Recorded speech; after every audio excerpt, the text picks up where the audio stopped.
আসসালামু আলাইকুম। সবাইকে শুভেচ্ছা জানাচ্ছি মাসুম মাহবুব। প্রিয় দর্শক, আমেরিকার শেষ পর্যন্ত নাক কাটা গেল কি ইরানে? নাকি ডোনাল্ড ট্রাম্পের নাক কাটা পড়ছে ইরানে? আজ পাকিস্তানে এসে বসে আছে মার্কিন যুক্তরাষ্ট্রের প্রতিনিধি দল, কিন্তু ইরানের কোনো খবর নেই। এমন একটি সময় এসছে যে ইরানের পথ চেয়ে আছে আমেরিকা। বিষয়টা ভাবতে কেমন লাগে একবার চিন্তা করেন তো। আমেরিকা ইরানের পথ চেয়ে আছে, ইরান নয়। দর্শক,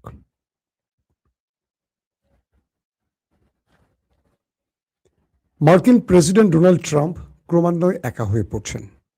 অন্যদিকে পৃথিবীতে ইরানের গ্রহণযোগ্যতা ক্রমান্বয়ে বাড়ছে।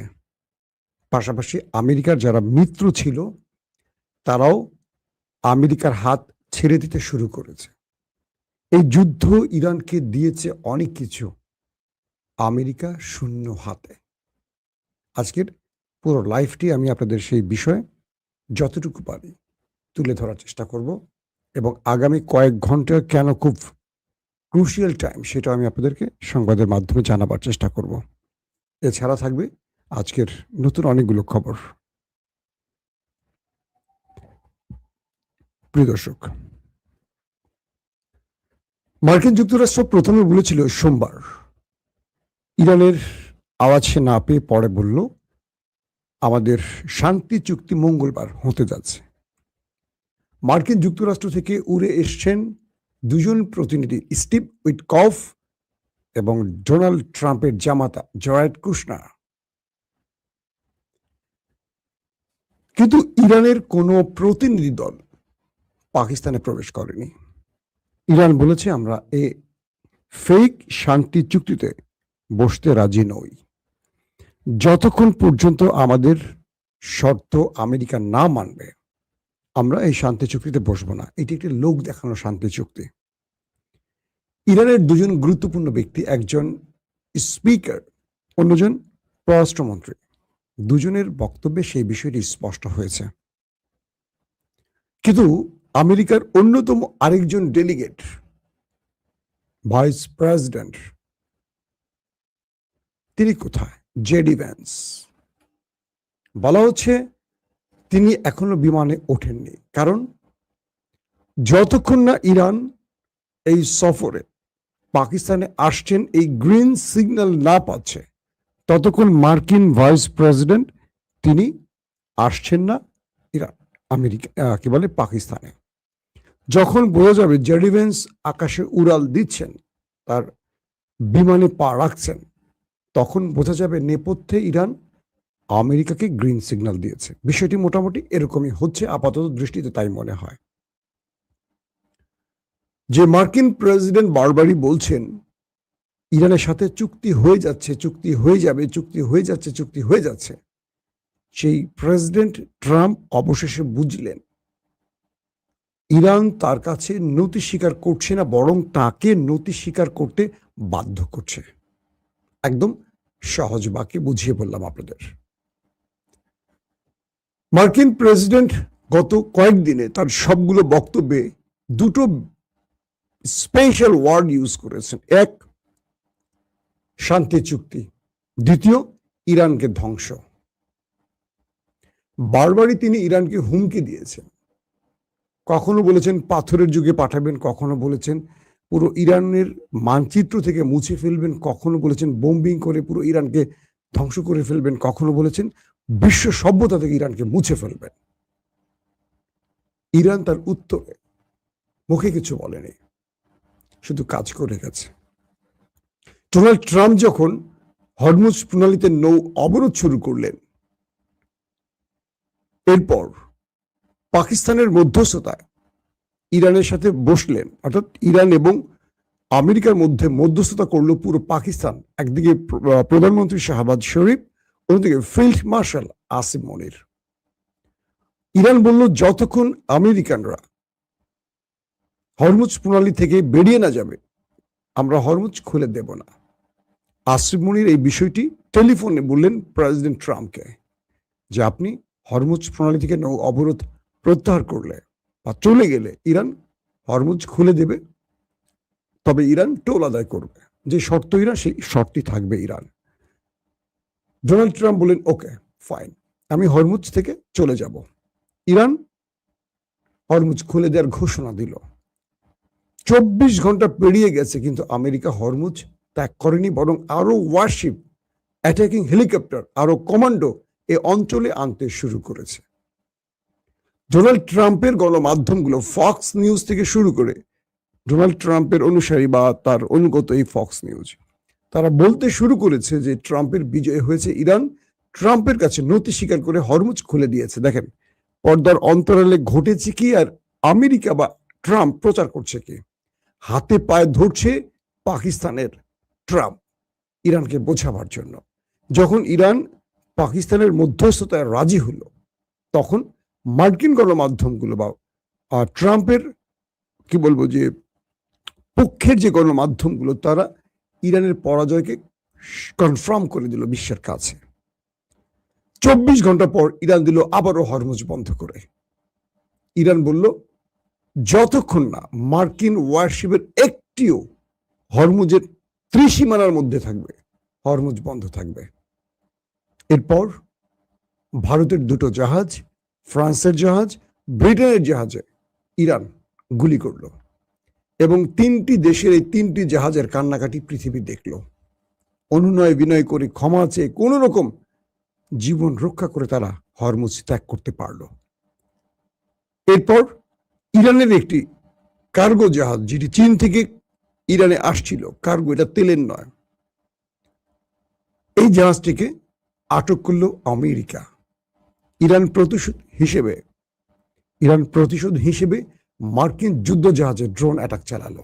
আবারও সেই অঞ্চল ত্যাগ করলো আমেরিকা। শেষ পর্যন্ত ইরান বলে দিল ইরান কোনোভাবেই আমেরিকার সাথে কোনো আলোচনায় বসবে না, কারণ তারা যুদ্ধবিরতি লঙ্ঘন করেছে। কারণ যুদ্ধবিরতির মধ্যেই তারা হরমুজে অবরোধ করেছে। যখন যুদ্ধ চলছিল তারা এই সাহসটি করেনি। তো আমেরিকা যতক্ষণ হরমুজ ত্যাগ না করবে, ততক্ষণ এই অঞ্চলে শান্তি যেমন আসবে না, ততক্ষণ ইরান বসবে না। আমেরিকা কি করলো, ইরানকে একটার পর একটা হুমকি দিল, নাম নিশানা মুছে ফেলবে, ধ্বংস করে ফেলবে, পুরো ইরানকে বালু বানিয়ে ফেলবে, বোম্বিং করে একদম মাটির সাথে মিশিয়ে ফেলবে, ব্লাব ব্লাব ব্লাব ব্লাব, যা পারলো ট্রাম্প সব বলল। কিন্তু মজার বিষয় কি জানেন, ইরান ট্রাম্পের এই বক্তব্যে এতটুকু ভয় পায়নি। সিআইএর একটি টিম আমেরিকাকে বলল, মিস্টার প্রেসিডেন্ট, আমাদের কাছে যে তথ্য আছে, ইরান আরেকটা বড় যুদ্ধের জন্য প্রস্তুতি নিচ্ছে, এবং এই যুদ্ধে ইরান তার কাছে থাকা সবচেয়ে ভয়ঙ্কর গোপন মিসাইলগুলো পৃথিবীর সামনে হাজির করবে। কে বলছে? সিআইএর একজন খুব গুরুত্বপূর্ণ কর্তা ব্যক্তি। কাকে? হোয়াইট হাউসকে, মিস্টার প্রেসিডেন্টকে। এটা নিয়ে আমেরিকার রীতিমতো বিস্তর গবেষণা করে। গত কয়েকদিনে সিচুয়েশন রুমে একাধিকবার বৈঠকে বসেন ডোনাল্ড ট্রাম্প। তিনি বারবারই বলেন প্রয়োজনে আমি নিউক্লিয়ার অ্যাটাক করব, কিন্তু মার্কিন প্রশাসন, মার্কিন জেনারেলরা ট্রাম্পের এই দাবির পক্ষে দাঁড়াচ্ছেন না। তারা বলছেন ইরান আমেরিকার যুদ্ধের অবস্থা নিউক্লিয়ারের দিকে যায়নি। এক ইরান হরমুজ দিয়ে পুরো পৃথিবীর কাছে লিঙ্ক করে ফেলেছে আমেরিকাকে। এখন যদি ইরানে কোনো কারণে একটি মিস অ্যাডভেঞ্চার হয়, একটি নিউক্লিয়ার অ্যাটাক করে আমেরিকা, পুরো পৃথিবী আমেরিকাকে এই সুযোগে একা করে ফেলবে। আমেরিকা শুধু নিউক্লিয়ার দিয়ে পরাশক্তি হয়নি, নিউক্লিয়ার রেখে ব্যবহার না করেও পরাশক্তি হওয়া যায়। সেই থট বা সেই মিথকে যদি আমেরিকা ভেঙে ফেলে, আগামীকালকে মনে রাখবেন 205টি দেশের 9টি দেশের কাছে পারমাণবিক আছে। পৃথিবীর 205টি দেশের 9টি দেশের কাছে নিউক্লিয়ার আছে। এই নিউক্লিয়ার থাকা মানে সবকিছু নয়। ট্রাম্প বারবারই পাগলামি করছেন, প্রয়োজনে নিউক্লিয়ার অ্যাটাক করবেন, তার থ্রেটগুলো নিউক্লিয়ার দিকে। এক ট্রাম্প চাইলেই নিউক্লিয়ার অ্যাটাক করতে পারবেন না। এখানে অনুমোদনের জন্য আরো যে ব্যক্তিরা আছেন, তারা কেউ ট্রাম্পের পক্ষে দাঁড়াচ্ছেন না। মার্কিন জেনারেলরা তাকে বারবারই বোঝাবার চেষ্টা করছেন যে বিগত 40 দিনের যুদ্ধে ইরান যা পেয়েছে আমরা পাইনি। ইরান পৃথিবীর কাছে তার গ্রহণযোগ্যতা পেয়েছে যেটা আগে ছিল না। আমেরিকা তার গ্রহণযোগ্যতা হারিয়েছে, যেটা ছিল সেটাও হারিয়ে ফেলেছে। এক, এই যুদ্ধকে আমেরিকা, মার্কিন সেনারা, মার্কিন পলিটিশিয়ানরা, পৃথিবীর যত গুরুত্বপূর্ণ বা আমাদের মিত্র রাষ্ট্রগুলো, কেউ বলছে না এই যুদ্ধ আমেরিকার যুদ্ধ, সবাই বলছে এটা ইসরায়েলের যুদ্ধ, আমেরিকার লড়ছে। মিস্টার প্রেসিডেন্ট, আপনাকে পৃথিবীকে বোঝাতে হবে এই যুদ্ধ আমাদের যুদ্ধ।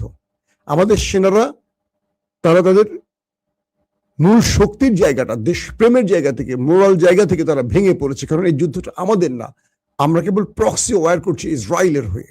কে বলছে? মার্কিন জেনারেলরা।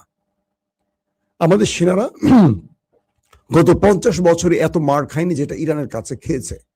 আপনি ভালো করে তাকান, গালফ কান্ট্রিতে আমাদের সকল সিস্টেম অকেজো করে ফেলেছে ইরান। আমাদের থার্ড, আমাদের প্যাট্রিয়ট, আমাদের রাডার সিস্টেম সব অকেজো। আমাদের প্রত্যেকটা বেজকে লন্ডভন্ড করে ফেলেছে, যেগুলো যুগের পর যুগ ধরে আমরা তৈরি করেছি, সেগুলো ইরান ড্রোন মিসাইল দিয়ে ধ্বংস করেছে। আমাদের সেনারা কিচ্ছু করতে পারেনি। আমরা নিরীহ মানুষকে যতটা সহজে মারতে পেরেছি, ইরানের মূল স্ট্রং জায়গাটাকে আমরা ভাঙতে পারিনি। তাহলে সেই ইরানকে আমরা কি করে দুর্বল করব? তার মানে ইরান এই যুদ্ধে তার মোরাল জায়গা থেকে, তার দেশপ্রেম থেকে বা তার অধিকারের জায়গা থেকে স্ট্রং জায়গা আছে, স্ট্রং ভিতের উপর আছে, কিন্তু আমরা নেই। আমাদের সেনারা এই লড়াইটা তাদের নিজের মনে করছে না, কিন্তু শুধু নির্দেশ বাস্তবায়ন করছে। আমরা ইস্পাহানে পরাজিত হয়েছি, এতগুলো সেনা নিয়ে আমরা ফেরত এসছি, অনেকেই প্রাণ হারিয়েছে, আমাদের বিশাল সামরিক বহরকে ইরান ধ্বংস করে ফেলেছে, পৃথিবী দেখেছে, সেখানে আমাদের পরাজয় হয়েছে। 40 দিনে প্রত্যেকটা দিন আমাদের পরাজয় রচিত হয়েছে। এক একটা দিন আমরা পৃথিবীর কাছে মুখ দেখানোর জন্য আমাদের নতুন করে মানে কি বলবো, যে মুখোশ পরে হাজির হতে হয়েছে। কে বলছে? মার্কিন জেনারেলরা। মিস্টার প্রেসিডেন্ট, সিদ্ধান্ত আপনাকে পরিবর্তন করতে হবে। ট্রাম্প ভেতরে চাপ খাচ্ছে, বাইরে আরেকটা বলছে। এখন পর্যন্ত ইরানে আমেরিকা বৈঠকের যে বিষয়টি পাকিস্তানে চলমান, কি বলছি আপনাদের, পাকিস্তানে এসে মার্কিন ডেলিগেটরা বসে আছেন, ইরান এখনো আসেনি। আমেরিকা বসে আছে কখন ইরানের বিমানটি পাকিস্তানে আসবে, কিন্তু ইরান বলছে যে আমরা আসবো না। তাহলে ঠেকায় পড়ছে কে? বলেন এটা কি নতুন করে পৃথিবী? ইরান কিভাবে কৌশলে মনস্তাত্ত্বিক লড়াইতে আমেরিকাকে পরাজিত করছে, ট্রাম্পকে বারবার পরাজিত করছে, খেয়াল করছেন? এই যুদ্ধে কৌশলের খেলায়, পরিকল্পনার খেলায়, মনস্তাত্ত্বিক খেলায়, এবং এই যুদ্ধে সবচেয়ে বড়, পৃথিবীকে সহজ বাক্যে পক্ষ বিপক্ষের যে বার্তাগুলো, ইরান যে খেলাটা খেলছে, আমেরিকা সেখানে পুরোপুরি ব্যর্থ হয়েছে। আমেরিকার সবচেয়ে বড় শক্তি নেটো আমেরিকার পাশে দাঁড়ায়নি। আমেরিকার অন্যতম মিত্র হলো ইউরোপের বন্ধুরা, একজনও আসেনি, কিন্তু এরা তলে তলে ইরানের সাথে যোগাযোগ করছে। ইরান এমন এক নিউক্লিয়ার খেলা খেলেছে, পৃথিবীর সকল নিউক্লিয়ারকে পরাজিত করে ফেলেছে, সেটার নাম হরমুজ প্রণালী। এই এক হরমুজ দিয়ে মার্কিন যুক্তরাষ্ট্রকে কাহিল করে ফেলেছে, পুরো ট্রাম্পের নাক কেটে পৃথিবীর কাছে তাকে সাইজ করে ফেলেছে। এখন ইরান একটি বক্তব্যের উপর অটুট, তুমি আমার হরমুজ থেকে চলে যাও, হরমুজে আমি টোল আদায় করে কে আসবে যাবে তার উপর যে সিদ্ধান্ত নিয়েছি, পার্লামেন্টে ভোটাভুটি করেছি, যে বিল পাশ করছি, তুমি এখানে হাত দিলে আমি কোনোভাবে মানবো না। তুমি যতদিন চাও আমি যুদ্ধ করে যাব, যতদিন চাও। ট্রাম্প পড়ে গেছেন একটা বড় বিপদে, কারণ আয়াতুল্লাহ আলী খামেনিকে যতটুকু ম্যানেজ করা যেত, মুস্তফা খামেনি একেবারেই মানতে রাজি না। এতটা তিনি কট্টর বলবো না, শব্দটা পজিটিভ ভাবে বলি, তার দেশের প্রতি তার যে ডেডিকেশন, তার দেশের প্রতি যে প্রেম, বা একটা বৃহৎ পরাশক্তিকে তিনি চোখে চোখ রেখে কথা বলার যে দুঃসাহস, পুরো পৃথিবী আমেরিকাকে আর ইরানকে নতুন রূপে দেখতে শুরু করেছে। বিশ্বাস করবেন, ইন্দোনেশিয়া,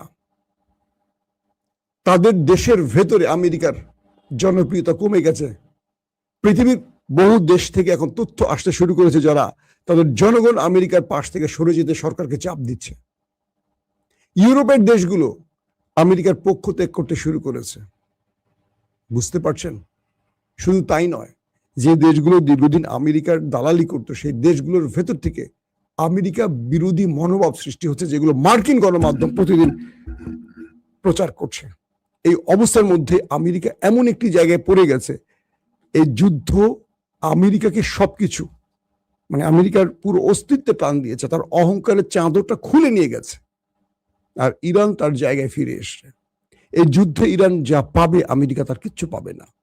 নেক্সট টাইম যেই তথ্যটি বললাম যে মার্কিন গোয়েন্দাদের কাছে তথ্য আছে ইরান কোনো বিগ সারপ্রাইজ তার পকেটে রেখেছে। এই সারপ্রাইজটা কি হতে পারে এটা এখন আমেরিকার মাথা নষ্টের কারণ। যে ইরান ভয় পাচ্ছে না কেন, ইরান এতটুকু নড়ছে না কেন, আমেরিকার হুমকি ধমকিতে ইরান এতটুকু ভীত হচ্ছে না কেন, ওদের কাছে আছেটা কি? ওরা যে বারবার বলছে যে আমেরিকাকে সারপ্রাইজ দেবে, সেটা কি হতে পারে? এটা নিয়ে রীতিমতো মার্কিন গবেষকরা তারা এখন চুল ছিটছে যে কি আছে ইরানের কাছে। ইসরায়েলের মাথা নষ্ট হয়ে যাচ্ছে, কি আছে ইরানের কাছে। তারা এখন খুঁজতে শুরু করছে ইরানের কাছে কি এমন আছে। কিন্তু ইরান বলছে আছে সারপ্রাইজ, তুমি যদি আমার দেশে আক্রমণ করো আমি তোমাকে সেই সারপ্রাইজটা দেব। কিন্তু আমেরিকা এখন ভয় পাচ্ছে, আক্রমণ করবে নাকি সমঝোতা করে কোন রকম ফেস সেভিং করে তিনি যুদ্ধটা থামাবেন। একদিকে মার্কিন যুক্তরাষ্ট্রের জনগণ বা প্রশাসন বা ডিপ স্টেটের চাপ, যুদ্ধ বন্ধ করো। অন্যদিকে নেতানিয়াহুর চাপ, যুদ্ধ বন্ধ করো না, ইরানকে শেষ করো। কিন্তু ইরানকে শেষ করতে যে প্রথম 40 দিনে পারেনি, সে বাকি সময়টিতে পারবে কি করে? নিশ্চয়তা কি যে ইসরায়েল আমেরিকা বলছে মাত্র 2 থেকে 3 দিনের মধ্যে আমরা ইরানকে শেষ করে দেব, নিশ্চিহ্ন করে দেব। আজ পর্যন্ত সেই ইসরায়েল আমেরিকা 40 দিন পরে হিসেবের খাতায় দেখলো তাদেরই সবকিছু হারিয়েছে। কেবল ইরানের কিছু ভবন, কিছু সাধারণ মানুষকে, একজন গুরুত্বপূর্ণ ব্যক্তিকে হত্যা ছাড়া ইরানের কাছ থেকে কিচ্ছু পায়নি তারা। এই যুদ্ধ ইরানকে দিয়েছে, আবারও বলছি। হ্যাঁ, ইরানের ব্যাপক ক্ষতি হয়েছে, আয়াতুল্লাহ আলী খামেনি নেই, গুরুত্বপূর্ণ সেনা অফিসাররা নেই, এগুলো ইরানকে মোটেও ভাবায়নি। তো যারা চলে গেছেন তাদের চেয়ে যোগ্য ব্যক্তিরা কেন যেন মনে হয় ইরানের চেয়ারে এসে বসে গেছেন। এমন একটি স্ট্রাকচার ইরান তৈরি করেছে, যারা চলে যান তাদের পরবর্তী ব্যক্তিরা আরো স্ট্রং, আরো সাহসী, আরো ইমানদার যেন প্রমাণ করছে। আয়াতুল্লাহ আলী খামেনি তিনি নিঃসন্দেহে একজন ডার্ক সাইডে একজন বর্ষিয়ান নেতা। তার ছেলে এসে আমেরিকাকে পরাস্ত করেনি, এই যুদ্ধটা তো তার ছেলের নেতৃত্বে হচ্ছে, তাই তো? তিনি কি কোনো ভুল করেছেন? না, কারণ ইরান এমন একটি কাঠামো তৈরি করেছে, সুপ্রিম কাউন্সিল বলি বা আইআরজিসি বলি বা তাদের যে ডিপ স্টেটের ভেতরে যারা যুদ্ধকালীন পরিকল্পনা তৈরি করেন, তারা যে কাজগুলো করছেন প্রত্যেকটা সফলতা ইরান পেয়েছে। হ্যাঁ, তাদের একটাই দুর্বলতা, ভিতরে বিশ্বাসঘাতক চিহ্নিত করা। এই বিশ্বাসঘাতকরা তাদের গুরুত্বপূর্ণ ব্যক্তিদের স্থান বর্ণনা করে দিয়ে মুসলমানদের কাছে ইসরায়েল বা আমেরিকার টার্গেটে পরিণত করে তাদেরকে হত্যা করেছে। এটা সত্য কথা। যেমন মাদুরো, নিকোলাস মাদুরোকে তুলে নিয়ে গেছে আমেরিকা একটা ছোট্ট অ্যাটাকের মাধ্যমে, একটা অভিযানের মাধ্যমে। কিন্তু ইরান থেকে কাউকে নিতে পারেনি। ইরানের লোকেরা যারা মারা গেছে, কেউ পালিয়ে থেকে মরেনি, প্রত্যেকে তার ঘর থেকে মারা গেছে। তার মানে তারা শহীদি মৃত্যুর জন্য যেন প্রস্তুত ছিল। তো সেই জাতিকে তো আসলে হারানো যাবে বলে আমার মনে হয় না। এখন পৃথিবী অনিশ্চিত আরেকটা যাত্রার দিকে যাচ্ছে। যদি ইরান পাকিস্তানে এই আলোচনায় না বসে, তাহলে আমেরিকা কি করবে? কয়দিন অপেক্ষা করবে পাকিস্তানে, নাকি শেষ পর্যন্ত ইরানের হাতে পায়ে ধরে আবারও ইরানকে এনে একটা সমঝোতা করবে? এই বিষয়গুলো কিন্তু আমরা আগামী কয়েক ঘন্টার মধ্যে জানতে পারবো। এখন সময় আছে, কারণ ইরান থেকে পাকিস্তানের দূরত্ব খুবই কম, কিন্তু আমেরিকার দূরত্ব অনেক বেশি। ইরান চাইলে কয়েক ঘন্টার মধ্যে চলে আসতে পারবে। বাট পর্দার আড়ালে আমেরিকা ইরানকে কোন কোন শর্ত মানার পক্ষে রাজি করাতে পারবে, সেই বিষয়টি আমরা এখন দেখতে চাই। কারণ ইরান তখনই আসবে যখন আমেরিকা ইরানের শর্ত মানবে। এবার ইরান শর্ত না মেনে ওই আলোচনায় বসে শর্তের খেলা না, আগেই শর্ত মানতে হবে, তারপরে আলোচনা হবে। এই খেলাটা খেলছে এখন ইরান। আমরা দেখতে চাই শেষ পর্যন্ত কি হয়। দর্শক, আমরা আজ রাতে আবার একাধিকবার আসবো লাইভ সম্প্রচারে। সে সময় আমরা আপনাদেরকে আরো গুরুত্বপূর্ণ খবরগুলো দেব। এখনকার মতো বিদায় নিচ্ছি। প্রত্যেকে ভালো থাকবেন। আল্লাহ হাফেজ।